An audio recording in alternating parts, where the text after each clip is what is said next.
Live. नमस्कार। आज आज हमारे जो प्रोग्राम अ, होने वाला है उसका मेन जो ऑब्जेक्टिव है वह कि नए नए एंटरप्रेन्योर्स इस एग्रीकल्चर सेक्टर्स में आए। तो आज के प्रोग्राम का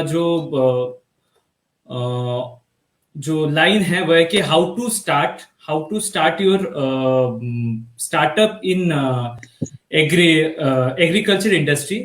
और उसके लिए हमारे साथ आज आए हैं श्री मनीष सिंह जी।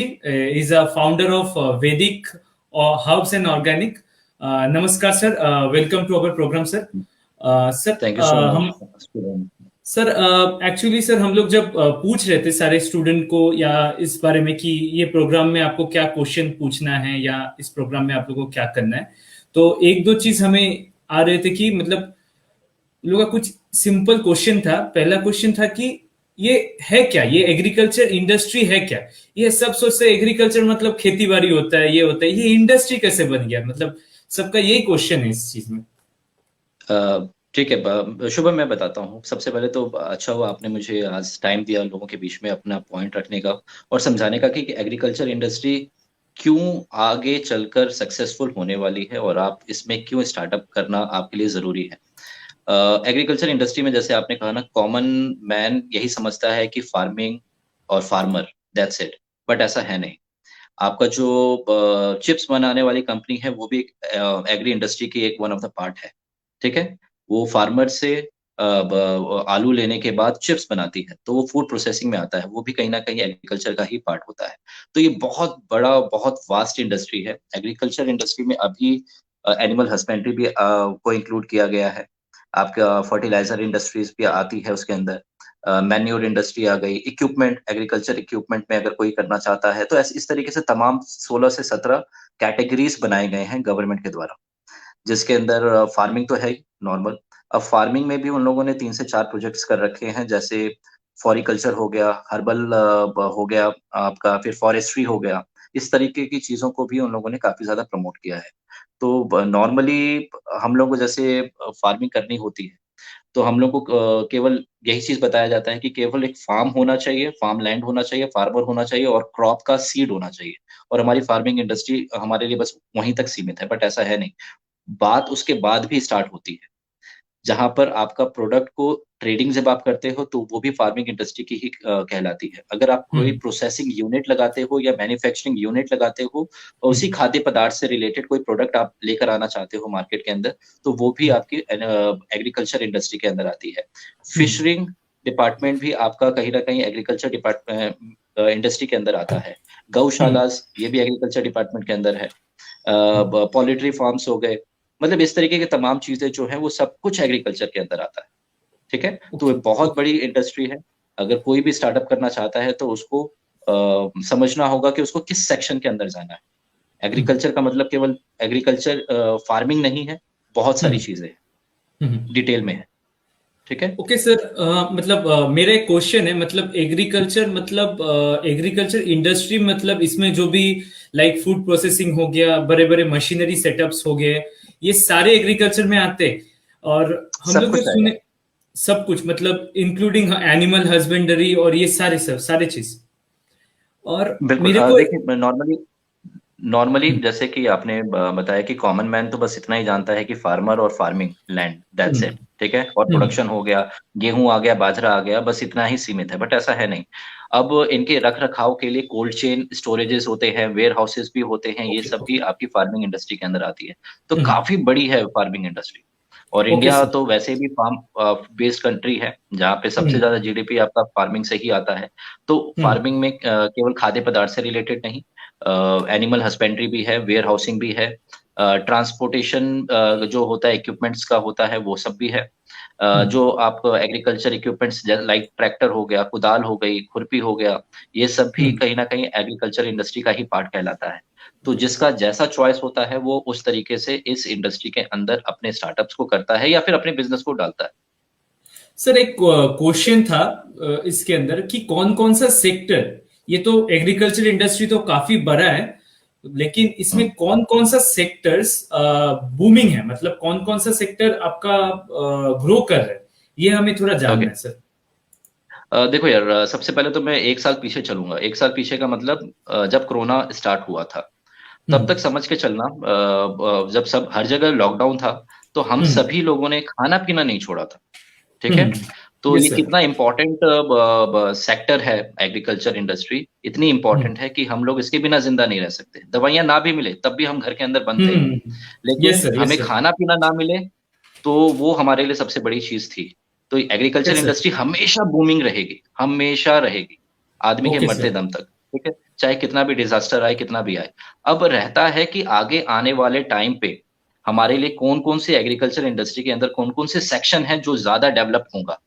अब हम्म कोरोना से अगर मैंने स्टार्ट किया तो कोरोना में ही चलते हैं, क्योंकि कोरोना में जब हम लोगों के पास दवाइयां नहीं थी तो हमारे गवर्नमेंट ने कहा था हमें कि हमें काढ़ा पीना है। अब काढ़े का हम्म मतलब होता क्या है, जो हमारी स्पाइसेस है वो भी एक तरीके से जड़ी बूटी होती है। चाहे लौंग यस की सर। बात करें, चाहे अदरक की हम्म बात करें, चाहे हल्दी की बात करें, तो ये सारी की सारी हर्बल इंडस्ट्री में आती है। इससे एक तो होता है फेशियल प्रोडक्ट्स बनाए जाते हैं हम्म अपने जितने भी महिलाएं हैं उनके लिए।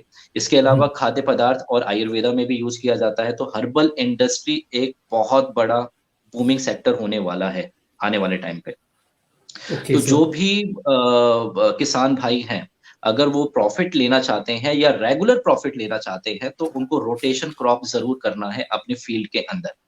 अपनी फील्ड ओके। में रोटेशन क्रॉप को, जैसे वो नॉर्मली अगर केवल चावल और गेहूं के साथ अगर करते हैं तो कभी कभी उसमें वैरायटीज ने हर्बल इंडस्ट्री के लिए भी, लाइक उन्होंने कभी अश्वगंधा कर दिया, कभी हल्दी कर दी, कभी मोरिंगा कर हम्म दिया। तो इस तरीके की वैरायटीज रखे ताकि उनके पास ग्राहक हमेशा रहे। अगर उनके ओके। प्रोडक्ट को दाम नहीं मिल रहा, लेकिन हर्बल इंडस्ट्री के जितने भी प्रोडक्ट्स हैं आपके, उन सभी में दाम मिलता है।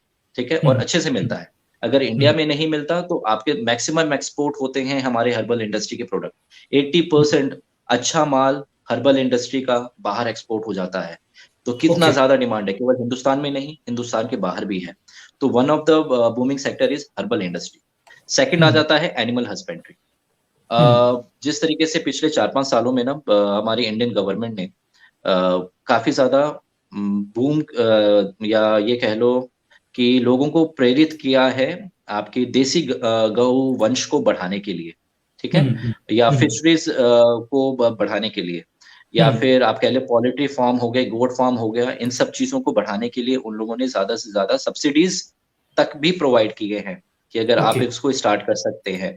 केवल हम्म आप फार्मिंग तक सीमित ना रहे, अगर आपको एक्स्ट्रा इनकम चाहिए तो आप एनिमल हस्बेंड्री के अंदर भी क्या नाम है, हाथ लगाएं, या फिर आप उसमें एक सेक्शन स्टार्ट करें। लेट्स सपोज हम्म अगर किसान के पास 5 एकड़ जमीन है और वो पांच हम्म एकड़ जमीन से 1 लाख रुपए का उत्पादन करता है हर 6 महीने में, या सीजनल क्रॉप्स के हिसाब से। और अगर वो 4 एकड़ में अगर ध्यान से अगर वो काम करे, सूझबूझ के साथ काम करे, तो 5 एकड़ को वो डिस्ट्रीब्यूट कर सकता है। जैसे कि 4 एकड़ में अपनी फार्मिंग लैंड को फार्म लैंड ही रखा, और 1 एकड़ में या तो फिशरीज या पोल्ट्री या गोट फार्म या फिर गौशाला से अपनी नेक्स्ट इनकम या सेकंड इनकम भी जनरेट कर सकता है। ठीक ओके है। सर। तो इस ओके। तरीके से ये दो सेक्टर जो है जो आने वाले टाइम पे ज्यादा से ज्यादा इम्पोर्टेंट है और बहुत ज्यादा इम्पोर्टेंट होने वाले हैं। ठीक है। और तीसरा जो सेक्शन अभी लाइमलाइट में आया है, और वो है फॉरेस्ट्री। जैसे कि नॉर्मली सरकार ने कहा है कि हम लोगों को फॉरेस्ट्री का मतलब होता है पेड़ लगाना। ठीक है, ज्यादा से ज्यादा तो पेड़ों की खेती के ऊपर भी गवर्नमेंट ने काफी ज्यादा रिस्पॉन्स दिए हैं एग्रीकल्चर डिपार्टमेंट के अंदर, सॉरी एग्रीकल्चर फार्मिंग प्रोसीजर के अंदर। अगर आप पेड़ों की ओके। खेती करते हैं, क्योंकि हर किसी को आज की डेट में सोफा चाहिए, बेड चाहिए, घर में काम भी करवाना है, अलमीरा भी बनानी है, या कुछ भी करना है, तो हमें पेड़ तो चाहिए। तो हम अपने फॉरेस्ट को खत्म ना करके हम फॉरेस्ट पेड़ों की ही खेती करने के लिए सरकार ने जागरूकता फैलाई है फार्मर्स के बीच में। तो फॉरेस्ट्री में क्या होता है, नॉर्मली एक एक पेड़ 1 एकड़ के अंदर लगभग 5,000 6,000, या it it depends on the variety of the पेड़, कि वो पेड़ की कौन सी वेराइटी है। तो आप उसके हिसाब से प्रोडक्शन ले सकते हैं, और प्रोडक्शन लेने के बाद आप उसको बेच सकते हैं। ठीक है। तो ये 3 सेक्टर हैं जहां पर आप सबसे ज्यादा प्रॉफिट या आने वाले टाइम पे मुनाफा कमा सकते हैं: herbal industry, animal husbandry industry, as well as the forestry industry. Sir एक क्वेश्चन हमारे टीम किससे आ रहे हैं एक्चुअली, हम लोग why we are in the herbal industry, that's why हमारे हर्बल और ऑर्गेनिक ये क्या सेम चीजें है? एक्चुअली हमें थोड़ा कंफ्यूजन होता है, मतलब हर्बल, ऑर्गेनिक, ऑर्गेनिक फार्मिंग, ये सर क्या है सर एक्चुअली सर? ठीक। देखो यार, ऑर्गेनिक फार्मिंग ना बहुत कंफ्यूजन है हमारे इंडियन कम्युनिटी को एक्चुअली। ऑर्गेनिक का मतलब एज पर इंडियन क्या होता है? Chemical free. ठीक है। हम्म हम्म और लेकिन इसका बेस अलग है। हम लोग कोई कहता है कि हम लोग तो दोबारा से वही खेती कर रहे हैं, ऑर्गेनिक खेती कर रहे हैं जो हम लोग 100 साल पहले किया करते थे, बट हम्म ऐसा सच नहीं है। Organic hmm farming is totally different from the our natural farming. Natural farming हम लोग करते थे। नेचुरल फार्मिंग होता क्या है? जहां पे प्लांट वेस्ट या एनिमल वेस्ट का यूज किया जाता है अपने एग्रीकल्चर प्रैक्टिसेस में। ठीक है। हम्म जैसे हम्म गऊ गाय के वेस्ट को हम लोगों ने या पेस्टिसाइड में कन्वर्ट किया या मैन्योर में कन्वर्ट किया, और हम लोग उस तरीके से खेती करते थे 100 साल पहले या 50 साल पहले तक, जब तक ग्रीन रेवोल्यूशन नहीं हुआ था। ठीक है। हम्म तो वो हमारी जो परंपरा है वो नेचुरल फार्मिंग की है, ना कि ऑर्गेनिक फार्मिंग की। ओके ऑर्गेनिक फार्मिंग होता यही है, केमिकल फ्री होता है, बट उसके अंदर बायो पेस्टिसाइड, बायो मैन्योर को ज्यादा तवज्जो दी जाती है। इंडिया ओके की ऑर्गेनिक फार्मिंग टोटली डिफरेंट है आपके फॉरेन लैंड के ऑर्गेनिक फार्मिंग से। फॉरेन लैंड में दो तरीके की ऑर्गेनिक फार्मिंग होती है, एक होता है मिट्टी के साथ और एक होता है विदाउट मिट्टी। हम्म विदाउट मिट्टी इसलिए किया जाता है बिकॉज कभी वहां पर या तो बर्फ पड़ेंगे या फिर वहां पे रेगिस्तान ही रहेगा। तो वो हम्म इस तरीके का मॉड्यूल या ग्रीन हाउस बनाते हैं जहां पर वो लोग पानी के थ्रू खेती करते हैं पाइपों के अंदर। ठीक है। हम्म और हम्म मिट्टी का यूज नहीं किया जाता। लेकिन अगर मिट्टी से ही नॉर्मली किसी भी प्लांट को तत्व मिलते हैं ग्रोथ लेने के लिए। ठीक है। हम्म अ, अगर मिट्टी से नहीं मिल रहा, मिट्टी में अगर बर्फ जमी हुई है या फिर क्या नाम है, हम्म रेगिस्तान है, तो उस केस में ये लोग हम्म एलिमेंट्स डालते हैं पौधों के अंदर थ्रू इंजेक्शंस। और वो ओके एलिमेंट्स होते हैं जैसे कि अब किसी भी पौधे को पनपने के लिए बहुत सारी चीजों को चाहिए होता है, लाइक आपका पोटेशियम हो गया या फिर आपका आयरन हो गया, या बहुत सारे तत्व होते हैं जो चाहिए होते हैं। हम्म अगर मिट्टी से नहीं मिल रहा तो उसको इंजेक्शन के थ्रू दिए जाते हैं। मैंने कहा ब्लड यूरिया यूज किया जाता है normally in foreign lands. Blood urea okay because वहां पे गायों का उत्पादन हमारी तरह नहीं है कि हम लोग गायों को पालते हैं for agriculture hmm purpose as well as for hmm milk purpose. But वहां पे गायों ओके का पालन इतना प्रचलन है नहीं। तो हम्म वो लोग नॉर्मली ब्लड का यूज करते हैं, लाइक फिश ब्लड हो गए या पिग ब्लड हो गए या फिर हम्म एनिमल के ब्लड्स हो गए, उनको कन्वर्ट किया जाता है बायो ब्लड मैन्योर के अंदर, और उसके थ्रू प्लांट्स को सप्लाई दी जाती है ताकि प्लांट्स ग्रोथ ले। ठीक है। हम्म तो हमारी hmm organic farming totally different है as per the foreign land. वहां पर ओके जो यूज किया जाता है, जो कि कॉमनली हमारे इंडिया में भी यूज किया जाता है, that is called the bio pesticides और बायो मैन्योर्स, जो कि स्टेम सेल से बनाए जाते हैं, ओके बायोकेमिकल से बनाए जाते हैं, नेचुरल रेमेडीज को मिक्स करके भी कहीं ना कहीं बनाया जाता है। तो वो अब प्रचलित काफी ज्यादा है, इंडिया में तो बहुत ज्यादा है, बट फॉरेन लैंड में भी धीरे धीरे बढ़ रहा है। ठीक है। तो organic farming is a chemical free farming, but it is not totally chemically free. ठीक है। Bio okay pesticides use okay किए जाते हैं। और हमारा जो हम्म नेचुरल फार्मिंग होता है वो टोटली आपका कि उसमें कुछ भी पेस्टिसाइड यूज नहीं किया जाएगा, ना ही बायो पेस्टिसाइड यूज किए जाएंगे। ठीक है। अगर हम्म हमें पेस्टिसाइड भी बनाना है तो गौमूत्र से, नीम से, नीम के बीजों से, मिर्ची से, चूना पत्थर से, इस तरीके से बनाए जाते हैं। बहुत प्रैक्टिसेस की जाती है इसके ऊपर, गुड़ से बनाया जाता है। तो उस हम्म पेस्टिसाइड से या उस तरीके के मैन्योर को यूज किया जाता है, एग्रीकल्चर वेस्ट को यूज किया जाता है, एनिमल वेस्ट को लाइक जो मैन्योर हम लोग कन्वर्ट करते हैं, ये सब हमारी नेचुरल प्रैक्टिसेस में आती है। तो हम्म इंडिया में ऑर्गेनिक फार्मिंग और नेचुरल फार्मिंग दो चीजें हैं जिसके ऊपर हम लोग को फोकस करना है। हम्म किसी को लगता है कि ऑर्गेनिक फार्मिंग और नेचुरल फार्मिंग एक है, तो वो दोनों डिफरेंट है। और भी पढ़ना हो तो गूगल पे बहुत सारी चीजें हैं, वो पढ़ हम्म सकता है अगर मेरी बातों हम्म पे उनको अगर भरोसा नहीं होता तो। या फिर कुछ और भी चीजें हैं, वो अगर प्रैक्टिस करना चाहते हैं तो नेचुरल फार्मिंग के ऊपर ज्यादा से ज्यादा फोकस करें। अब आपने कहा, सवाल पूछा था कि हर्बल और ऑर्गेनिक फार्मिंग क्या डिफरेंट है? दोनों डिफरेंट डिफरेंट है। क्या है? हम्म डिफरेंट क्या है? Normally herbal is a industry, herbal industry means herbs. ठीक है। हम्म हर्ब्स का मतलब जड़ी बूटी। ठीक है। हम्म इसकी फार्मिंग होती है, और इसकी नेचुरल फार्मिंग या ऑर्गेनिक फार्मिंग कह लो, इंडिया के हिसाब से ऑर्गेनिक फार्मिंग में ही बात करते हैं, क्योंकि ज्यादातर लोगों को मालूम है कि organic farming is a natural farming, but ऐसा हम्म, है नहीं जो मैंने अभी आपको बताया। तो हम्म, अगर हर्बल इंडस्ट्री लाइक आ गई, कोई भी XYZ कंपनी आ गई कि मुझे फेशियल प्रोडक्ट बनाना है या मुझे कोई लिक्विड बनाना है ताकि लोगों को अंदर से ज्यादा इम्यून सिस्टम उनका ठीक किया जा सके, तो हम्म, हर्बल जो फार्मर होंगे जो हर्ब्स की खेती करते हैं, सामान हम्म, उनसे लिया जाता है।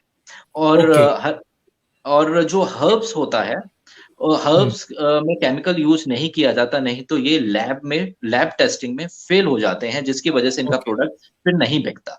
ठीक है, ओके, इसलिए हर्बल ओके, इंडस्ट्री को ज्यादा से ज्यादा ऑर्गेनिकली या नेचुरली क्या नाम है, ग्रो किया जाता है या फिर ऑर्गेनिक फार्मिंग की जाती है। ठीक है, ओके, तो ये ओके। है। सर कोई अगर ऑर्गेनिक फार्मिंग में अगर कोई स्टार्टअप या एग्रीकल्चर सेक्टर में कोई अगर स्टार्टअप शुरू करना चाहे, तो वो क्या, उसको क्या स्टेप्स है, ये वो कैसे स्टार्ट करेगा एक्चुअली? ओके, देखो यार, सभी के ना पॉइंट्स अलग अलग होंगे, क्योंकि हमारे हाँ सर। हिंदुस्तान के अंदर जनसंख्या बहुत ज्यादा है। हम्म, किसी के पास फार्म लैंड होगा, कोई किसान का बेटा होगा, कोई किसान का हम्म, बेटा होगा बट उसके पास अपनी लैंड नहीं होगी। ठीक है, हम्म, या फिर हम हम्म, तरीके के हमारे जैसे लोग जो शहरों में पले बड़े हैं, वो भी अगर एग्रीकल्चर इंडस्ट्री के अंदर आना चाहते हैं, तो सबसे पहला ये रहेगा कि आप अपने पैशन को देखें कि आपका पैशन क्या है। आपका पैशन इसी वजह से है कि ये बूमिंग सेक्टर है और मैं आगे बढ़ रहा हूँ, तो प्लीज मत बढ़। पैशन देखना है हम्म, कि आपके अंदर पैशन क्या है। मार्केटिंग करना आपके अंदर पैशन है, क्योंकि फार्मर को केवल फार्मिंग आती है और कुछ नहीं आता हम्म, उसको।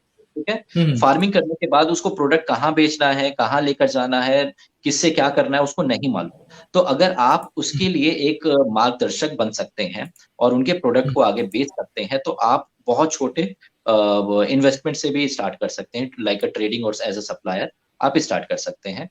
हम्म, अगर आपके पास अपनी लैंड है, तो आप पहले रिसर्च करें, ज़्यादा से ज़्यादा पढ़ें कि मैं अपनी लैंड में किस तरीके की प्रोडक्शन को लेकर आऊँ या मैं किस तरीके की प्रोडक्शन को करूँ, ताकि मेरे को माल बेचने में प्रॉब्लम ना आए। और रिसर्च करने के बाद देखें कि किस माल की सबसे ज़्यादा खपत है, बट उसको पूरा नहीं किया जा रहा पिछले 2 या 3 सालों से। ठीक है? तो इस ओके। तरीके से प्रैक्टिस पहले करें, पहले रिसर्च करें ज़्यादा से ज़्यादा और उसके हिसाब से आगे बढ़ें। सर मतलब एक मिनिमम इन्वेस्टमेंट तो मतलब आप बोल रहे कि अगर छोटा किया जाए तब भी होगा, लेकिन गवर्नमेंट्स या जो भी सारे सब्सिडीज जितने भी स्कीम्स हैं, तो उसमें मिनिमम सब्सिडी स्कीम क्या हो सकता है सर? देखो यार, नॉर्मली सब्सिडी ना आज के डेट में गवर्नमेंट बहुत बहुत ज़्यादा दे रही है। Indian government mean central government, like hmm, और स्टेट गवर्नमेंट भी अलग से देती है सब्सिडी। हम्म, ठीक है? हम्म, तो आपको मैंने कहा ना कि जभी भी आप फार्मिंग इंडस्ट्री में उतरना चाहते हैं और आप चाहते हैं कि मैं स्टार्टअप करूँ, अगर आपके पास पैसा नहीं है तो आप मैं आपको राय दूँगा कि आप ट्रेडिंग से स्टार्ट करें। ठीक है? ओके, ट्रेडिंग ओके, ट्रेडिंग करें। कोई भी आपके आस-पास अगर कोई फार्मर है या फार्मर ग्रुप है या फिर एनजीओ है हम्म, या जो भी है, जो फार्मिंग कर रहे हैं किसी भी तरीके से, आप उनके प्रोडक्ट को सेल करें, आगे की मार्केट मार्केट उनको प्रोवाइड करें। हम्म, तो इसमें आप बहुत ही छोटे इन्वेस्टमेंट से आप स्टार्ट कर सकते हैं। इन्वेस्टमेंट इसमें ज़्यादा कुछ खास आता नहीं है। ₹5000 तक की इन्वेस्टमेंट आएगी, ज़्यादा से ज़्यादा आई तो, या उससे कम आएगी। जीएसटी हम्म, लगाना है, एक आपका वेबसाइट बनाना है और आपने अपना काम डिजिटल मार्केटिंग के थ्रू अपना स्टार्ट कर देना है डिजिटली। अपने हम्म, प्रोडक्ट्स को या उस फार्मर के प्रोडक्ट को दिखाना है कि ये प्रोडक्ट है और उसका पूरा डायमेंशन आपको देना है और यहाँ से आप ट्रेडिंग स्टार्ट कर सकते हैं। अगर आपका अपना फार्म लैंड है और आपको नहीं हम्म, मालूम कि मैं खेती इस पे कैसे करूँ, हम्म, या फिर आप अभी तक केवल परंपरागत या कन्वेंशनल खेती ही करते आ रहे हैं, तो आप हम्म, उसमें बदलाव कैसे लाएँ? तो आप बहुत सारी आजकल कंपनीज़ हैं या छोटे-छोटे स्टार्टअप्स हैं या बड़े स्टार्टअप्स हैं, जो आपको हेल्प करती है कॉन्ट्रैक्ट फार्मिंग के अंदर, ठीक है? ओके, उसमें अगर ओके, आप उनके थ्रू करते हैं, तो उसमें ज़्यादा या तो इन्वेस्टमेंट नहीं आएगी या तो इन्वेस्टमेंट आएगी, तो 15 से ₹20,000 तक की इन्वेस्टमेंट आएगी, ठीक है? हम्म, लेट्स हम्म, सपोज़ कि अगर आपको तुलसी की खेती करनी है या फिर आपको मोरिंगा की खेती करनी है या हल्दी की खेती करनी है, तो लगभग ₹7,000 से लेके ₹15,000 तक की इन्वेस्टमेंट आती है। आप अपने बलबूते पे पढ़कर या नज़दीकी किसी एग्रीकल्चर हम्म, जो आपके वो हैं इंस्टीट्यूशंस हैं या हम्म, गवर्नमेंट के कुछ इंस्टीट्यूशंस हैं, वहाँ से जानकारियाँ लेकर, उनसे बाकायदा ट्रेनिंग लेकर अपने फील्ड को स्टार्ट कर सकते हैं। या फिर ओके, किसी कॉन्ट्रैक्ट फार्मिंग वाले किसी कंपनी के साथ टाई अप करके, ताकि वो आपका माल बेचने में दिक्कत ना आए, वही कंपनी आपसे डायरेक्टली ले ले। तो आप उनसे के साथ भी कॉन्ट्रैक्ट कर सकते हैं, क्योंकि वो कंपनी आपको बीज खुद देती है, पैरामीटर्स हाँ खुद बताती है कि आपका पैरामीटर्स क्या होना चाहिए फार्मिंग का, कितना पेस्टिसाइड या कितना मैन्योर या किस तरीके के मैन्योर या किस तरीके के पेस्टिसाइड आपको यूज करने हैं या किस तरीके की पेस्ट कंट्रोल करनी है, तो वो सब चीजें वो आपको बताती हैं। उसके अकॉर्डिंगली आप उत्पादन कर सकते हैं और उत्पादन उनको दे सकते हैं डायरेक्टली। तो आपको चिंता भी नहीं करनी, क्योंकि यू गॉट द मार्केट, आपको मार्केट मिल चुकी, ठीक है, तो हाँ आप हाँ। उनके जरिए भी कर सकते हैं। सर एक क्वेश्चन है, हम लोग का जो फील्ड होता है वो तो ऑर्गेनिक नहीं होता है प्रीवियसली, तो उसको ऑर्गेनिक में कन्वर्ट करने के लिए हम लोग क्या करें? देखो यार, सबसे पहले तो मैं आपको गवर्नमेंट की प्रैक्टिसेस बता दूं कि ऑर्गेनिक का क्या चक्कर है, कि वो किस बेसिस पे ऑर्गेनिक आपकी फार्म को सर्टिफाइड करती है। देखो, नॉर्मली ऑर्गेनिक का मतलब होगा कि आपकी जमीन के अंदर से केमिकल को हट जाना चाहिए, ठीक है, जो भी प्रोडक्शन आए, क्योंकि हमारा बीज या हमारा पौधा है वो सक करता है, वो मिट्टी से सारी चीजें लेता है। आप मिट्टी में जो चीजें डालोगे उसके हिसाब से वो पनपेगा, या जो भी प्रोडक्शन वो देगा उसके अंदर उसी तरीके से हैवी मेटल या फिर बाकी सब चीजें तत्व रहेंगे, ठीक है। तो आपका जो फील्ड है, क्योंकि हम लोग पिछले 1960 और 70 के दशक से हम लोग बहुत यूरिया यूज कर चुके हैं अपनी फील्ड के अंदर। तो एज पर द प्रैक्टिसेस 3 साल 4 साल लग जाते हैं किसी भी फील्ड को ऑर्गेनिक होने में, ठीक है, या ओके ऑर्गेनिक सर्टिफिकेशन लेने में। तो ओके। लेकिन अगर आप उससे पहले लेना चाहते हैं तो हमारे हिंदुस्तान के अंदर ऐसे बहुत सारे ग्रुप्स हैं जो प्रैक्टिस कर रहे हैं ज्यादा से ज्यादा, ताकि हम 3 साल का स्पैम, क्योंकि 3 साल का स्पैम बहुत बड़ा स्पैम होता है, और उसमें किसी का पास इतना वेट करने का टाइम नहीं होता, तो हम ज्यादा से ज्यादा ऐसा क्या वर्क करें या ऐसे कौन से पैरामीटर्स को अपनाएं ताकि हमारा जल्दी से जल्दी लैंड ऑर्गेनिक हो जाए। तो उसके लिए सबसे ज्यादा आपको क्या करना है कि एग्रीकल्चर जितना भी वेस्ट होता है, या फिर आपका ये एनिमल वेस्ट जितना भी होता है, वो आप अपने फील्ड पे डालें ज्यादा से ज्यादा, ठीक है। उसकी फिर से चिनाई करें, मतलब फिर से उसकी जुताई करें और फिर डालें, और फिर उसको फील्ड को वैसे ही रहने दें, कोई प्रोडक्शन अभी फिलहाल ना लें 2 या 3 महीने तक। उसके बाद आप नॉर्मल जो प्रोडक्शन लेंगे वो पालक या क्या नाम है, पालक के तरीके से लीफी जो जितने भी प्लांट्स हैं, वेजिटेबल्स हैं, उसमें लें, ताकि क्योंकि सबसे ज्यादा जो लीफी प्लांट्स हैं वो आपके तत्वों को खींच लेती है मिट्टी से, ठीक है। तो लीफी क्या नाम है, आप प्लांट्स की फार्मिंग करें ज्यादा से ज्यादा लगभग पहले साल, और ज्यादा से ज्यादा मैन्योर यूज करें, केवल आपके जो वेस्ट होते हैं वो एग्रीकल्चर वेस्ट होते हैं वो, या नॉर्मली गवर्नमेंट ने बोला है कि आप यूज कर सकते हैं, बायो डिकम्पोजर होता है उसको यूज कर सकते हैं, बट हमारी कंपनी ने उसको यूज करना बंद कर दिया है, क्योंकि उसके ओके। काफी साइड इफेक्ट भी हैं। वो मैं कभी किसी और टाइम अगर होगा हमारे पास, अगर कुछ होगा तो मैं उसमें डिस्कस करूंगा, लेकिन बायो डिकम्पोजर आप यूज कर सकते हैं अगर आपको लगता है कि आपका फार्म वेस्ट काफी ज्यादा है और ये बायो डिकम्पोजर के बिना नहीं जा पाएगा, तो आप उसको भी यूज कर सकते हैं। तो सर सर एक जस्ट एक क्वेश्चन में मिस आउट कर रहा हूँ इसमें, मतलब बीच में, ये कि हम्म, अगर 3 साल अगर लग जाता है कोई भी ऑर्गेनिक फार्म को ऑर्गेनिक बनते हुए, ये जो एक लॉस जो होता है कोई भी फार्मर को, ये समय का जो ये होता है, तो इसका भरपाई क्या गवर्नमेंट कुछ सब्सिडी देके प्रोवाइड करते हैं क्या, मतलब गवर्नमेंट से? नहीं नहीं, देखो यार, 3 3 साल का जो स्पैम उन्होंने दिया ऑर्गेनिक करने के लिए, हम्म उसके बीच में गवर्नमेंट ने आपको साफ साफ बताया है कि आप जो परंपरागत अभी तक खेती आप कर रहे थे आप वो करते रहो, ठीक हम्म है, बट आप यूरिया और पेस्टिसाइड जो केमिकल पेस्टिसाइड है उसकी लिमिट को थोड़ा सा घटा दें, ठीक है, या फिर ज्यादा से ज्यादा मेरी इस जो वो गाइड करेंगे आपको पेस्टिसाइड के लिए, मैन्योर के लिए, ऑर्गेनिक मैन्योर के लिए या बायो पेस्टिसाइड के लिए, आप उसको यूज करें ज्यादा से ज्यादा। तो प्रोडक्शन में अगर अभी तक आपको 100% प्रोडक्शन मिल रहा था यूरिया और पेस्टिसाइड यूज करने पे, ज्यादा से ज्यादा अभी जो होगा वो 90% मिलेगा, बट उतना भी ज्यादा आपको लॉस नहीं होगा, ठीक है। 90%, 95% भी देखे गए हैं, लोगों के 100% भी देखे गए हैं, ठीक है। तो आपको प्रैक्टिस के ऊपर है कि आपका प्रोडक्शन उतना आएगा ही आएगा या फिर उससे थोड़ा सा ही कम होगा, ज्यादा कम नहीं होता है। आप लेकिन रोटेशन रखें क्रॉप के अंदर, हम्म चावल करें, हर्बल करें, या फिर गेहूं का करें, जिस तरीके से भी रोटेशन रखें। मिट्टी की उर्वरक शक्ति बढ़ानी है तो अदरक, लीफी प्लांट्स, ये जिंजर, सॉरी जिंजर तो हो ही गया, वो हल्दी। तो इस तरीके के प्लांट्स को ज्यादा से ज्यादा करें ताकि वो जल्दी से जल्दी आपके रिमूव कर सके हैवी मेटल्स को मिट्टी में से। तो प्रोडक्शन में कोई वो या लॉसेस कुछ नहीं होता फार्मर को, होता भी है तो बहुत ही माइनर होता है जो उसको खुद भी नहीं पता चलता। सर एक ये क्वेश्चन स्टूडेंट की तरफ से भी आ रहे हैं वह कि ये अगर सर्टिफिकेशन करवाने जाए इस ऑर्गेनिक का तो इसका प्रोसेस क्या है सर?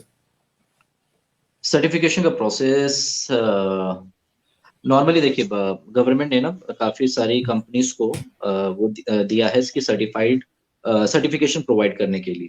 तो वो हम्म, कंपनीज नॉर्मली करती क्या है, लेट्स सपोज कि मेरे पास लैंड है, ठीक है, 2 एकड़, और मैं चाहता हूँ कि इसकी सर्टिफिकेशन होनी चाहिए, तो मैं उन कंपनीज को कांटेक्ट करूंगा, या फिर मैं गवर्नमेंट को कांटेक्ट करूंगा, और वो गवर्नमेंट मेरे लोकेशन के हिसाब से कंपनीज बता देगी कि इस कंपनी को कांटेक्ट आप कर लीजिए। उस कंपनी के जो लोग होते हैं वो आते हैं आपके यहाँ पे, विजिट करते हैं आपकी लैंड में, आपकी मिट्टी को लेकर जाते हैं, फिर उसकी टेस्टिंग होती है, फिर वो बताते हैं कि आपको कितने सालों में सर्टिफिकेशन मिलेगी।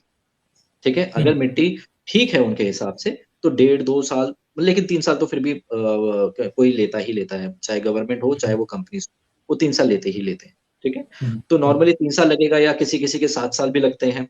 तो हम्म, ये मिट्टी की जांच के बाद ही पता लगता है। दूसरा आ जाता है कि वो जब आते हैं, रुकते हैं, तो क्या नाम है, उसके बाद आपको वो बताते भी हैं किस तरीके से आपको अपनी फार्मिंग प्रैक्टिसेस करनी है ताकि 3 साल में आपको सर्टिफिकेशंस मिल जाए। और ये रेगुलर विजिट उनकी रहती है हर साल।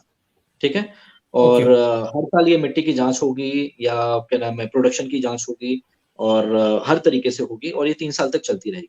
जब 3 साल में वो लोग देख लेंगे कि हाँ, कभी जब स्टार्ट किया था तो इतना था हैवी मेटल, और आज की डेट में वो जीरो के आसपास है, तो वो आप उस टाइम आपको वो सर्टिफिकेशन प्रोवाइड कर देती है। ठीक है, सर तो ये प्रोसीजर। सर दो क्वेश्चन है, मैं थोड़ा ले लेता हूँ। पहला क्वेश्चन है, is it possible to get fund for rooftop farming? अभी जो यहाँ कोलकाता में या दिल्ली में चलन है कि छत के ऊपर वो लोग फार्मिंग कर रहे हैं, तो उसके लिए क्या फंडिंग्स आ सकता है गवर्नमेंट से? बिल्कुल आ सकती है। देखो, गवर्नमेंट ने उसके लिए अभी कोई खास इंतजाम नहीं किए हैं रूफ टॉप के लिए। हम्म, हाइड्रोपोनिक के लिए जरूर किया है उन लोगों ने, लेकिन रूफ टॉप पे अभी उतना नहीं आया है। बट हाँ, हाँ, फंडिंग के लिए आपको एक प्रोजेक्ट पूरा प्रॉपर देना पड़ेगा कि मेरी रूफ टॉप कितनी बड़ी है और उसमें प्रोडक्शन कितना निकल सकता है। वो एज ए स्टार्टअप आपको फंड्स जरूर प्रोवाइड करेंगे, बिकॉज स्टार्टअप के लिए तो वो फंड दे रहे हैं, एंड हाँ, you are starting from your roof top, आप अपने रूफ टॉप से स्टार्ट कर रहे हो। ठीक है, हम्म, तो वो आपको स्टार्टअप के लिए जरूर देंगे, और प्रोडक्शन भी देखेंगे, अगर आपका बढ़ता है तो आप इसके लिए और भी ज्यादा प्रोजेक्ट्स बनाकर गवर्नमेंट को दिखा सकते हैं, तो उसके अंदर शायद आपको सब्सिडीज प्रोवाइड की जाए। बट सब्सिडीज अभी हाइड्रोफोनिक तक ही आई है, अभी हम्म। रूफटॉप पे नहीं है। सर और एक क्वेश्चन मैं ले लेता हूँ, वह कि हम्म। ये महमूदुल हसन, उन्होंने क्वेश्चन किया है, it has been found that organic farming production cost is higher and ultimately it reflect the production in the production cost, so how could we you address it so common people can afford it? मतलब इसको कैसे हम लोग common people के लिए affordable बनाए इस मतलब इस प्रोसेस को? ये मोहम्मद साहब का, ये खान साहब का बहुत अच्छा क्वेश्चन है। नॉर्मली ये क्वेश्चन हर डिपार्टमेंट आज की डेट में एग्रीकल्चर इंडस्ट्री में जो भी काम कर रहे हैं वो जरूर पूछते हैं, कॉस्टिंग कैसे डिफाइन करें। मैं एग्जांपल पहले देता हूँ। सबसे पहले तो हमें माइंडसेट अपना चेंज करना है नॉर्मली। हम्म, होता क्या है कि अगर मैं नेचुरल फार्मिंग की बात करूं, ठीक है, हम्म, तो मैंने आपको बताया नेचुरल फार्मिंग में सब कुछ फ्री मिलना है। ठीक है, हम्म, चाहे वो एनिमल वेस्ट हो, एग्रीकल्चर वेस्ट हो, सब कुछ वेस्ट ही है ना, मैंने वेस्ट से अपनी खेती हम्म, करनी है तो मेरे को कॉस्टिंग ज्यादा आएगी नहीं। नेचुरल फार्मिंग की हम्म, बात कर हम्म। रहा हूँ। हेलो।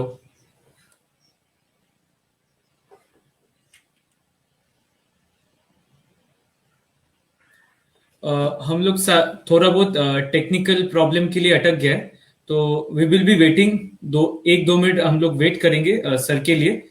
अ, इसके अंदर अगर किसी को कोई भी क्वेश्चन हो, आप लोग क्वेश्चन को डायरेक्टली पूछ सकते हैं यहाँ इसमें, आपके कमेंट बॉक्स में वी विल हम लोग उनसे क्वेश्चन लेंगे।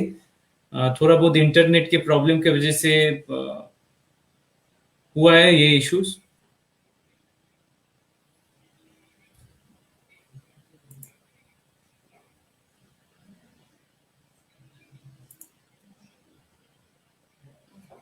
हम लोग वेट करेंगे उस बजे तक।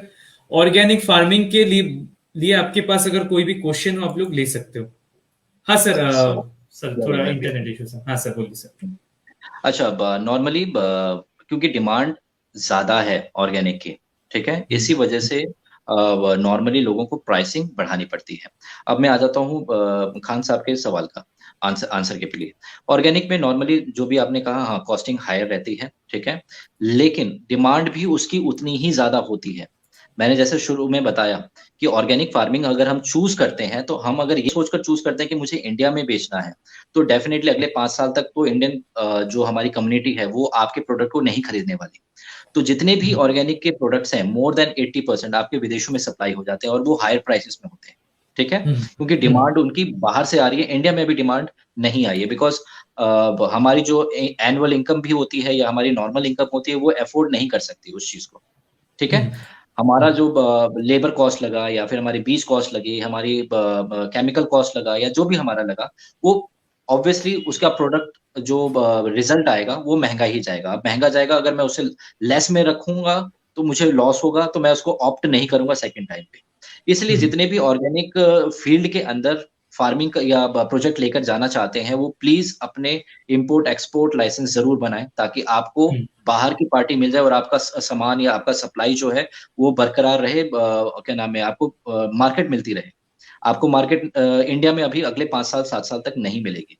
मार्केट है इंडिया के अंदर, बट अभी भी एजुकेटेड जो फैमिलीज हैं या एजुकेटेड लोग हैं, वो लोग भी ऑप्ट नहीं करते ज्यादा, ठीक है। हम्म। तो इस वजह से सर, अभी 5 7 साल तक, हाँ बोलो। हाँ सर, ये है कि आप कुछ देर पहले बोल रहे थे कि मतलब आपको इंपोर्ट एक्सपोर्ट करना है। तो उसके बारे में हम लोग के कुछ स्टूडेंट है वो उसको जानना चाहते हैं कि क्या प्रोसेस है, कैसे उसको रजिस्टर करना है, या कैसे जाना है, या किसी एजेंट को पकड़े, क्या क्या करे, नहीं मतलब नहीं ये नहीं जानना नहीं नहीं। आज की डेट में कुछ भी चीजें एजेंट के थ्रू नहीं हो सकती, चाहते हो सकती हैं, बट आप अपने बेसिस पे भी कर सकते हैं। ऑनलाइन जाएं, अपना हैं। रजिस्ट्रेशन करें। इंपोर्ट एक्सपोर्ट के लिए आपके लाइसेंसिंग के लिए कुछ पैरामीटर्स है, लाइक आपकी कंपनी का नाम हो गया, आपके रजिस्ट्रेशन सर्टिफिकेट्स हो गए, या जो भी चीजें हैं वो आपसे मांगेंगे, वो अपलोड कीजिए और आप का इंपोर्ट एक्सपोर्ट लाइसेंस जो है वो आपके पास पहुंच जाता है 1 महीना 1.5 महीना, किसी किसी के पास 15 दिन में भी पहुंच जाता है। तो मुश्किल नहीं है। वो जो भी क्वेश्चन पूछते हैं उसके आंसर आपके पास होने चाहिए। जरूरी नहीं कि आपको एजेंट भी लेता है तो ज्यादा नहीं लेता।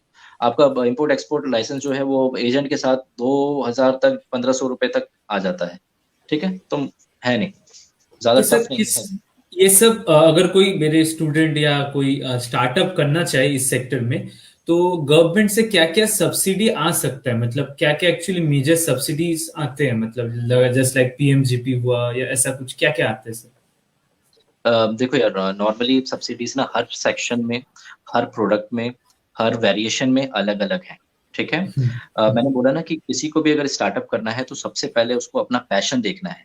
उसका पैशन क्या नाम, मुर्गियों के बीच में है, या फिर उस गोट फार्म के अंदर है, या गौशाला के अंदर है, या फार्म के अंदर है, या फिर इन सभी के साथ है। इन सभी के साथ का मतलब वो फिर इन सभी के प्रोडक्ट्स को ट्रेडिंग करेगा। तो उसको अपना पैशन पहले देखना है। Passion okay. देखने के बाद उसको अपना ऑप्शन या अपनी कंपनी को सेटअप करना है उसके बेसिस पे, और उसके बाद फिर उसको आगे बढ़ना है किसी भी तरीके के बिजनेस के लिए, ठीक है, एग्रीकल्चर के अंदर। सब्सिडी मैंने कहा, एनिमल हस्बेंड्री के अंदर भी सब्सिडी मिलती है, लगभग लोगों को 60% 70% भी सब्सिडी मिली है। कुछ एग्रीकल्चर क्रॉप्स हैं या कुछ फॉरेस्ट्री क्रॉप्स हैं, उसके अंदर भी सब्सिडी है।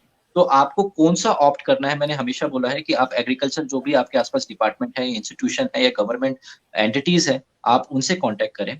वो आपको सही जानकारी देगी आपकी मिट्टी के हिसाब से। जब भी आप उनसे ओके। मिलने के जाएं तो आपके पास मिट्टी की रिपोर्ट होनी चाहिए।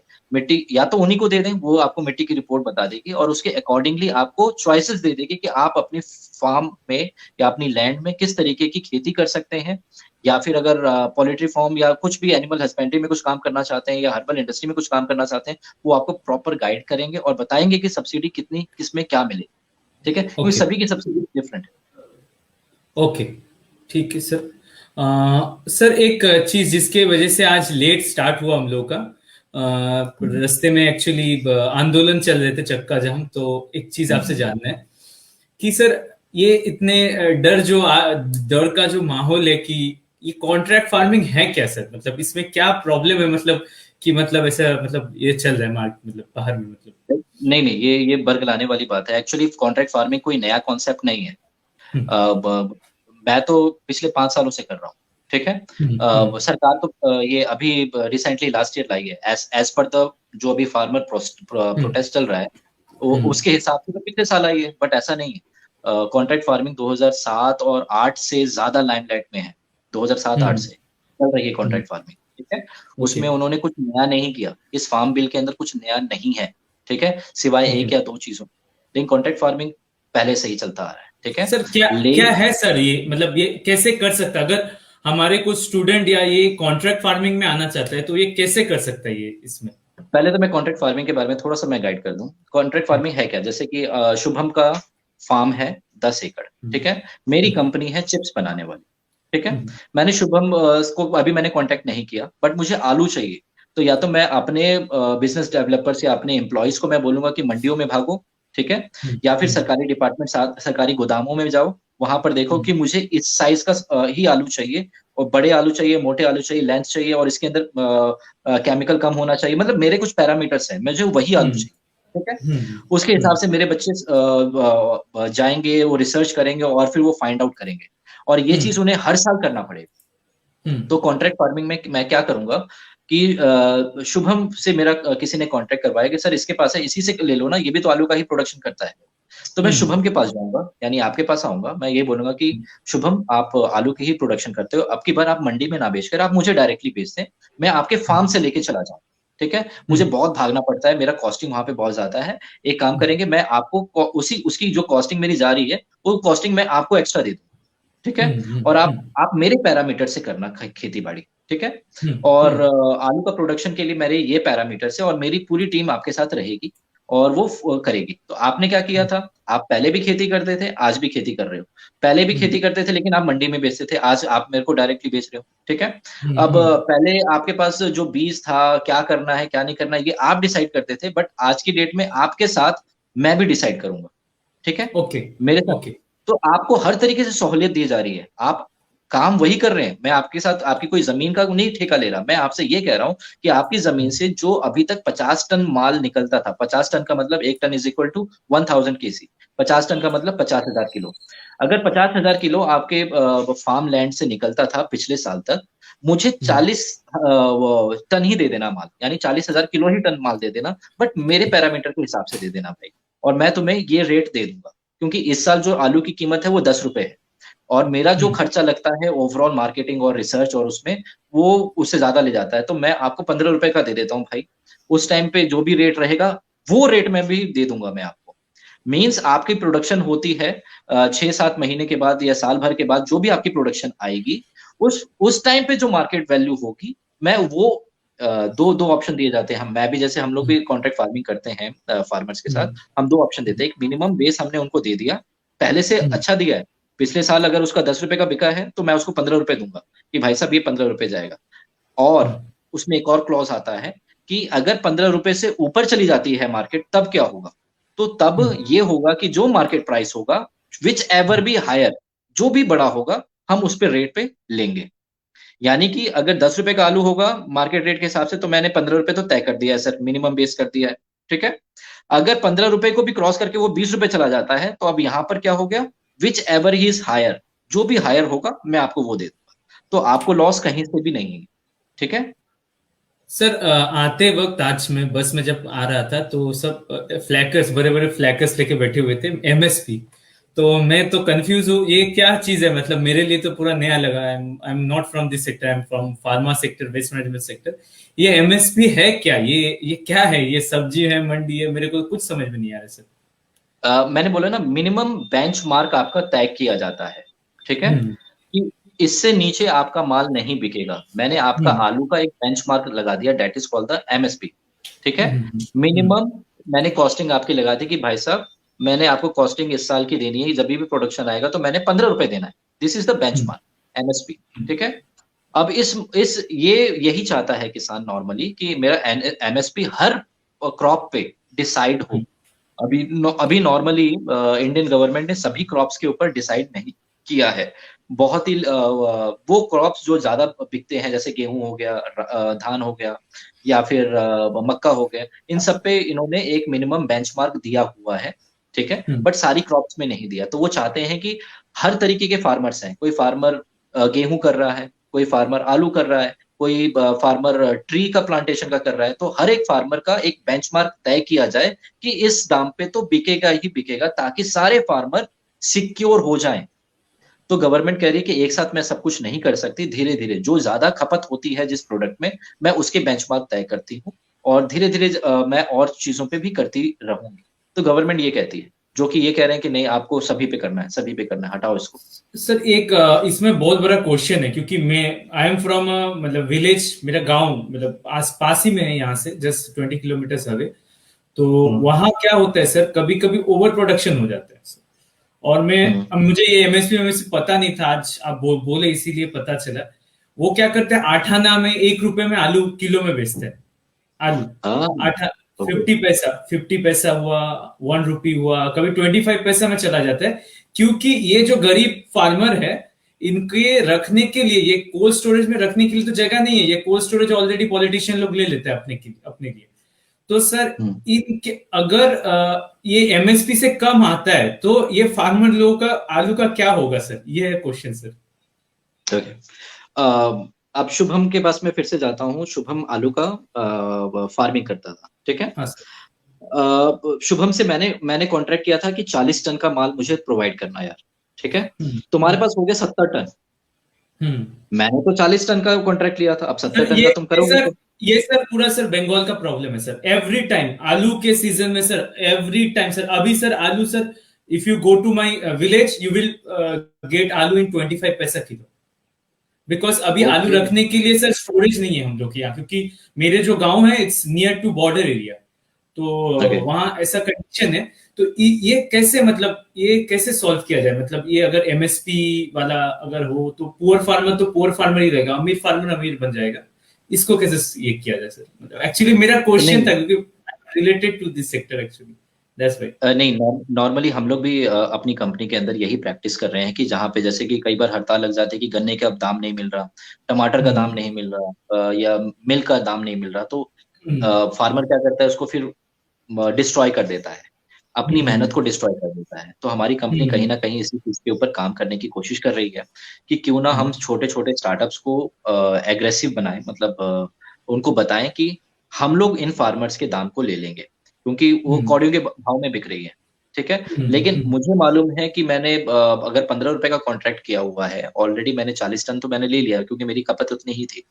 लेकिन तभी भी तुम्हारे पास बचा हुआ है आलू, तो अब की बार मैं ये क्या काम कर सकता हूँ, या तो मैं तुमसे 10-15 टन और एक्स्ट्रा ले सकता हूँ, क्योंकि आलू सारा का सारा अच्छा था, ठीक है, तो मैंने ले लिया।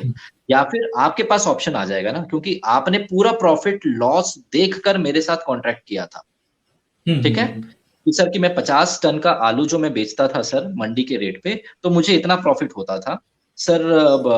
क्या नाम है, मैंने कहा कि नहीं, मैं आपसे 40 टन ही लूंगा, और मैं आपको उससे ज्यादा प्रॉफिट दूंगा। तो आपने कैलकुलेट किया कि मेरे को तो प्रॉफिट हो चुका है, अब मेरे पास जो एक्स्ट्रा आया है, या तो मैं उसको मंडी में दोबारा बेचूं, या फिर उस उन लोगों से कॉन्ट्रैक्ट करूं। मैंने इसलिए बोला ना कि फार्मिंग इंडस्ट्री के अंदर बहुत ज्यादा एक्सपोजर है, मीन्स लोग आकर इसमें बहुत ज्यादा फायदा कमा सकते हैं, छोटे छोटे स्टार्टअप, आप भी, मैं भी, और भी कोई कोई स्टूडेंट भी कमा सकता है। अब अगर मेरे पास कोई स्टार्टअप है, लेट्स सपोज कि मेरे पास कोई स्टार्टअप है, और मेरे पास मुझे मुझे क्या नाम है, शुभम ने मुझे कॉन्टेक्ट किया, सर अब वो वाला कॉन्ट्रैक्ट नहीं है, मैं नया स्टार्टअप की मैं बात कर रहा हूँ, मैं कोई भी छोटा स्टार्टअप वाला था, मैं गांव में ही था, और आपने मुझे कॉन्टेक्ट, मेरे पास इतना आलू पड़ा है, तो डेफिनेटली मेरे पास कोई क्लाइंट बेस होगा, या फिर मैं भी मैन्युफैक्चरिंग यूनिट लगाने की कोशिश कर रहा हूँ, तो मुझे हेल्प मिल सकती है, या मिलकर आप लोग कुछ फार्म प्रोड्यूसेस कर सकते हैं।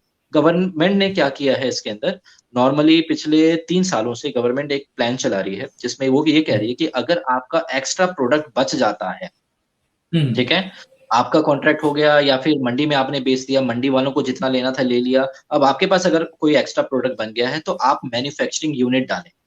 उसके अंदर सरकार क्या कहती है, फार्मर प्रोड्यूसिंग ऑर्गेनाइजेशन, ठीक है, एफपीओ के तहत उस फार्मर को एक्वायर कर लेगी एफपीओ, ठीक है। ओके। अब वहां से जो प्रोडक्ट होगा, एफपीओ होता है नॉर्मली 5 से 7 ग्रुप होते हैं फार्मर्स के, जिनको गवर्नमेंट सब्सिडी देती है और उनकी मैन्युफैक्चरिंग यूनिट बनाती है कि ओके। अगर आलू के चिप्स बनाने हैं तो आप मैन्युफैक्चरिंग यूनिट डाल दो, आपको पैसा खर्च करने की जरूरत नहीं है, सरकार उसके लिए पैसा देगी, ठीक है। आपको कोई टेंशन नहीं लेना, आप बस 5 से 7 लोग इकट्ठे हो जाओ ताकि एफपीओ के अंदर आप लोगों को रजिस्टर किया जा सके और आपको वो सारी चीजें लाभ दिए जा सके। तो आपने आधा आलू तो बेच दिया और आधे आलू का आपने खुद भी चिप्स बना लिया। लोग अचार बना रहे हैं, लोग अपने दालों को अपने प्रोडक्ट्स निकाल रहे हैं, दाल उनका बिल बिक जाता है बट फिर भी वो अपनी पैकिंग में, नॉर्मल लोकल पैकिंग में वो अपना बेच रहे हैं कि उनका दाम नहीं मिल रहा तो वो फिर मार्केट रेस पे परचून की दुकान में बेचेंगे कि भाई मेरा ये है दाल, इसमें इतना मार्जिन आ रहा है, आप बेच लो, ठीक है। मेरे पास ओके। अभी 15 किलो बचा हुआ है या 50 किलो बचा हुआ है, आप ले लो।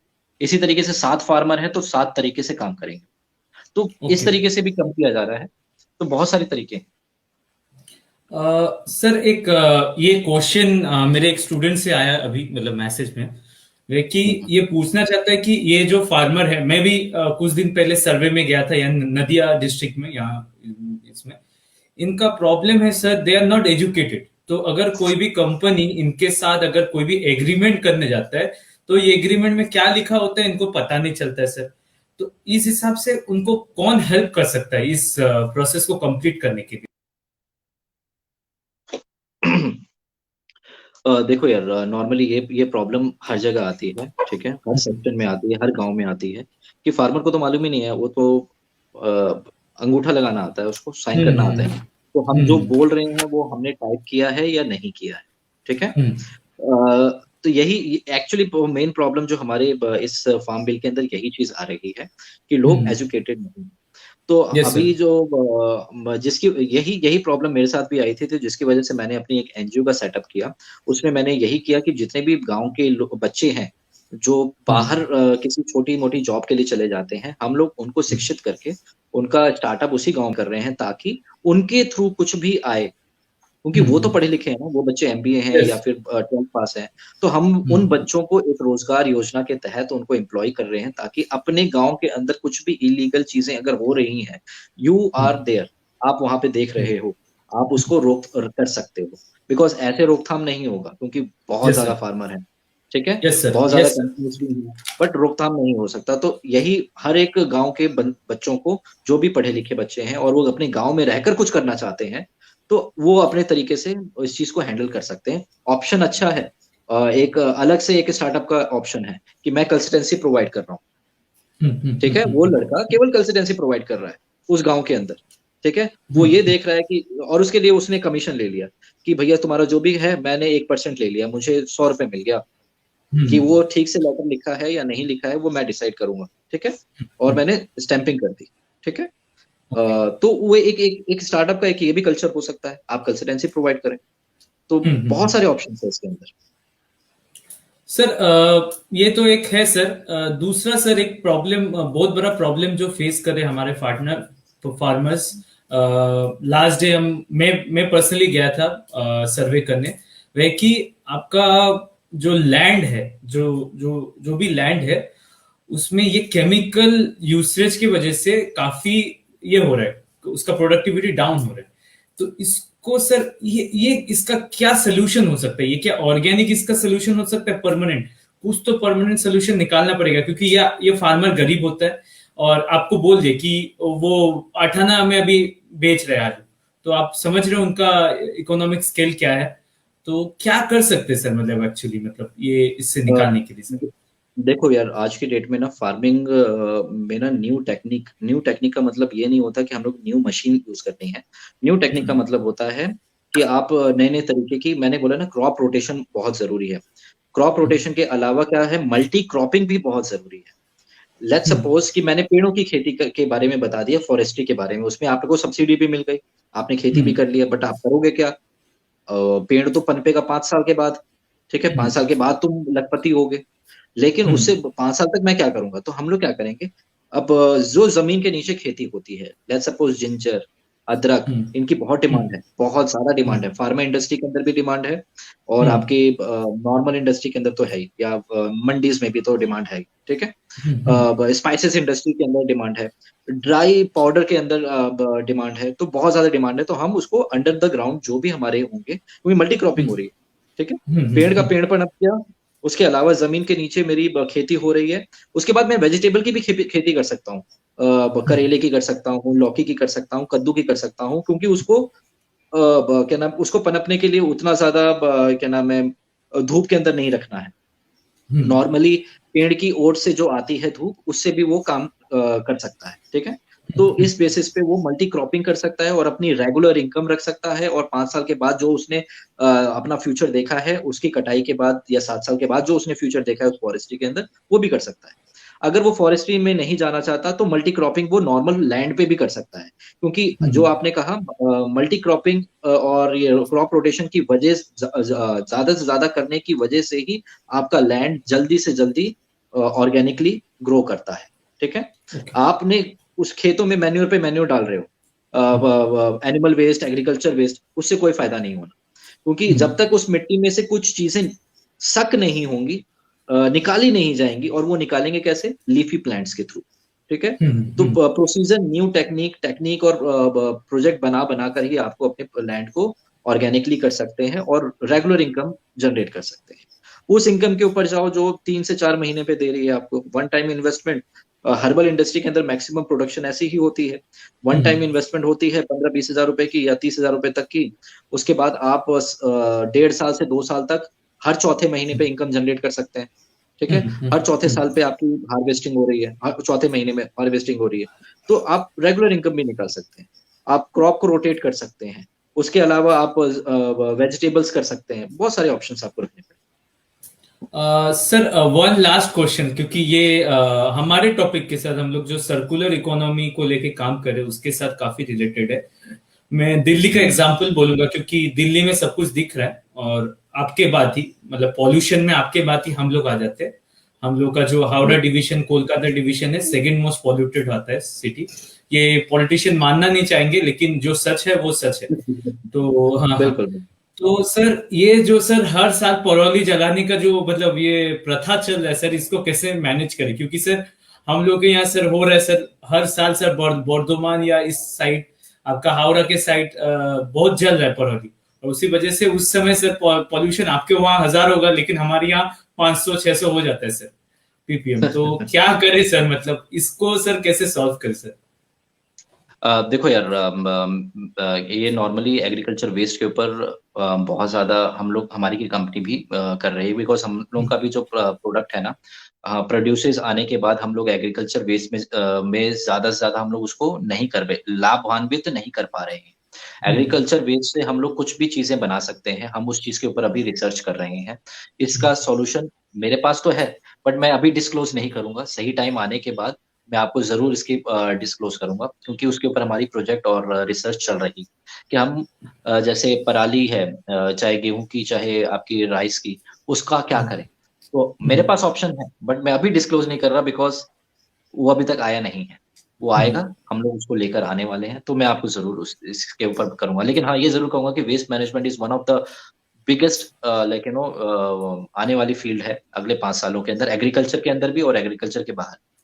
तो अगर कोई भी बच्चे एग्रीकल्चर इंडस्ट्री में आना चाहते हैं, तो वो अपना छोटे से छोटे इन्वेस्टमेंट में, चाहे वो वेस्ट के अंदर जाना चाहे, चाहे एग्रीकल्चर के अंदर जाना चाहे, चाहे इक्विपमेंट के अंदर जाना चाहे, चाहे ऑर्गेनिक ट्रेडिंग के अंदर जाना चाहे, तो अपने हिसाब से वो ऑप्ट करें और आगे बढ़े। और क्योंकि एग्रीकल्चर इंडस्ट्री एक ऐसी इंडस्ट्री है जो कभी नहीं बंद होगी। कितना भी डिजास्टर आ जाए, पृथ्वी खत्म हो जाए, तभी जाके खत्म हो गया, अदरवाइज नहीं खत्म, ठीक है। लोगों ने कपड़े पहनने ही पहनने हैं, तो कॉटन यूज होगा ही होगा, ठीक है। और लोगों ने खाना खाना ही खाना है, तो भैया प्रोडक्शन तो होनी होनी है। तो ये सबसे इम्पोर्टेंट है, इसी में ही आप लोग स्टार्टअप करें तो ज्यादा बेटर है आज की डेट में, मेरा ये मानना। सर वन लास्ट क्वेश्चन ये है कि अगर कोई मतलब कोई भी हमारे स्टूडेंट इस चीज में स्टार्टअप करना चाहता है और वो आपसे कांटेक्ट करना चाहते हैं, तो आपका वेबसाइट क्या है जहां से वो आपको कांटेक्ट कर पाए, आपके ऑर्गेनाइजेशन का? वेबसाइट है हमारी www.vedic herbs HERBS and organics.com। ये हमारी ओके वेबसाइट सर। है। वैसे भी मैं आपको डिटेल्स फॉरवर्ड कर दूंगा। सो इफ जी somebody sir. Is interested to get कोई भी इंफॉर्मेशन लेनी हो वो हमसे कांटेक्ट कर सकता है या आपसे भी कर सकता है। ठीक है, यस सर, हम तो कोई हम लोग प्रॉब्लम। ऑलरेडी ट्रेनिंग स्टार्ट किए, छोटा छोटा organic fertiliser making, compost making में। थोड़ा अभी हम लोग का प्लानिंग चल रहा है कि ऑर्गेनिक फार्मिंग हुआ या ये रूफटॉप गार्डनिंग हुआ इसके ऊपर, या इनोवेट फूड प्रोसेसिंग हुआ, इसमें भी हम लोग कुछ काम करेंगे नेक्स्ट, क्योंकि ये जो मंथ है फरवरी मंथ, हम लोग पूरा डेडिकेटेड रखे हैं फार्मिंग के लिए। जो भी प्रोग्राम होगा इसके बाद जो नेक्स्ट प्रोग्राम है हम लोग का, वह है एंटरप्रेन्योरशिप इन फूड प्रोसेसिंग। तो ओके। उसमें भी हमारे बहुत सारे गेस्ट आएंगे। आप भी आना चाहेंगे तो आपको मतलब गेस्ट हिसाब से जरूर। हमें स्वागत है, क्योंकि हमें लगेगा उस काफी बड़ा इंडस्ट्री और काफी मतलब अलग अलग लोग लगेंगे उसमें ये करने के लिए, मतलब बोलने के लिए। तो थैंक यू आप आए हमारे शो में। हमारे स्टूडेंट लोगों को बहुत सारे क्वेश्चन थे, स्टूडेंट लोग मोबाइल में भेज रहे थे, कुछ डायरेक्ट इसमें कमेंट बॉक्स में लिख रहे थे। तो बहुत क्लैरिटी आया हम लोगों का इस सेक्टर में, क्योंकि एग्रीकल्चर सेक्टर में हम लोग को उतना ये नहीं था। I am from waste management and all those thing. तो आप आने के लिए धन्यवाद। और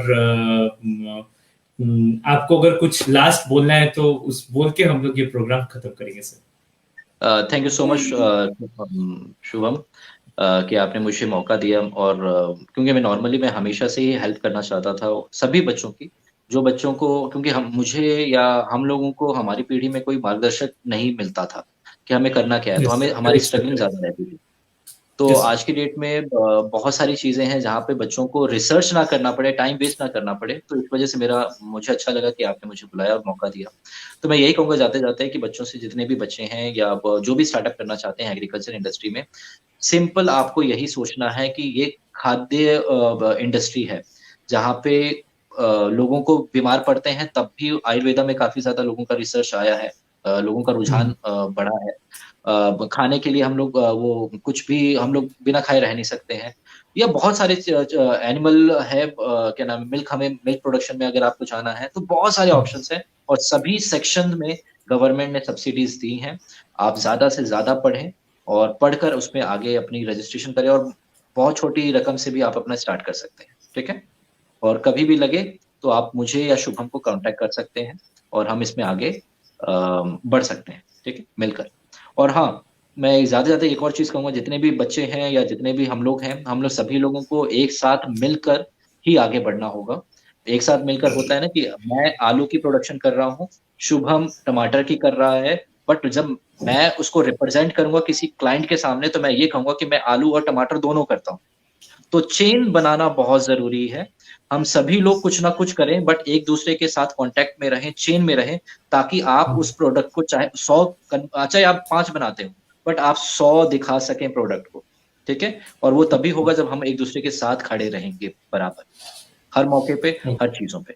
क्लाइंट भी आपको ओके मिलेगा। सर, और एक जन ने हम लोगों से आप कांटेक्ट मांगा है, आप अमुक्तिका में मैसेज कीजिए, हम लोग we will reply to you. Okay. Thank you sir. ठीक। Thank you Manish sir. हम आज एंड तक आ चुका है। नेक्स्ट प्रोग्राम में हम लोग सब आएंगे फिर से। मैं आज करता हूँ। गुड नाइट टू ठीक। Everyone. Okay sir. Good night everybody. Thank you.